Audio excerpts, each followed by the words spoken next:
Hello guys, मैं सुरेश वर्मा हमारे YouTube channel SK agriculture point में आपका स्वागत करता हूं। और मैं जो बीएससी एग्रीकल्चर फर्स्ट ईयर में आए हैं उन दोस्तों के लिए एक टॉपिक स्टार्ट कर रहा हूं, मैट्रिक्स। तो हम पढ़ने जा रहे हैं मैट्रिक्स, यानी मैट्रिक्स की सामान्य जानकारी पढ़ने जा रहे हैं। मैट्रिक्स किसे कहते हैं तो उसको हम समझेंगे। एक छोटी सी क्लास होगी 2-3 मिनट की, उसमें हम पूरी टॉपिक क्लियर कर देंगे। मैट्रिक्स होती क्या है, बोलते कैसे है। तो यानी कि मैट्रिक्स है जो संख्याओं की आयताकार व्यवस्था होती है, उसको मैट्रिक्स कहते हैं। हरी भाषा हो जाएगी हमारी संख्याओं की आयताकार व्यवस्था। अब संख्याओं की आयताकार व्यवस्था जैसे कि ये है,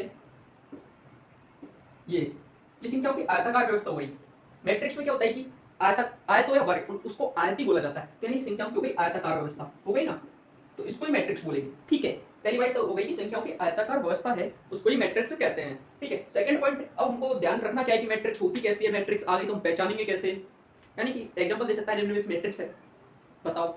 एग्जांपल दे सकता है कि निम्न में मैट्रिक्स नहीं है, बताओ। तो यानी मैट्रिक्स की पहचान करने के लिए यानी मैट्रिक्स का सिंबल, यानी कि सिंबल होता है वो अपना बड़ा कोष्ठक होता है ना, इस टाइप में होता है। यानी मैट्रिक्स का सिंबल होता है बड़ा कोष्ठक होता है, इसके अंदर जो भी संख्या लिखी होगी वो सिंबल के अंदर लिखी होगी। नहीं, मैट्रिक्स में जो भी संख्या लिखी होती है वो सिंबल के अंदर लिखी होती है। पहला पॉइंट ये। ठीक है, दूसरा पॉइंट होता है मैट्रिक्स को कैपिटल लेटर से दर्शाते हैं। अब वो कैसे दर्शाते हैं, जैसे कि ये मैट्रिक्स है, इसके अंदर कोई संख्या लिखी तो इसको हम दर्शाएंगे तो वो हमेशा कैपिटल लेटर से दर्शाया जाएगा। जैसे कि आपसे अगर क्वेश्चन पूछ लिया जाए कि ये मैट्रिक्स है या नहीं, तो मैट्रिक्स नहीं होगी, क्योंकि मैट्रिक्स को हमें पता है कि कैपिटल लेटर से दर्शाते हैं। एबीसीडी का कोई सा भी लेटर हो कैपिटल होना चाहिए। ठीक है, तीसरा पॉइंट आता है इसमें संख्या रो एंड कॉलम के रूप में व्यवस्थित होती है। यानी कि इसमें जो संख्या लिखी जाएगी वो रो एंड कॉलम के रूप में होगी। जैसे कि हम बताते हैं कैपिटल लेटर हो गया, ये मैट्रिक्स का सिंबल हो गया, तो ये तो हो गया इसका रो, है ना।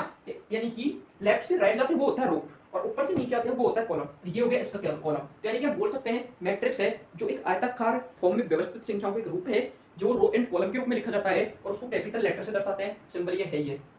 ठीक, आज अपनी क्लास में यही, आगे मैट्रिक्स के टाइप्स जानेंगे। मैट्रिक्स किसे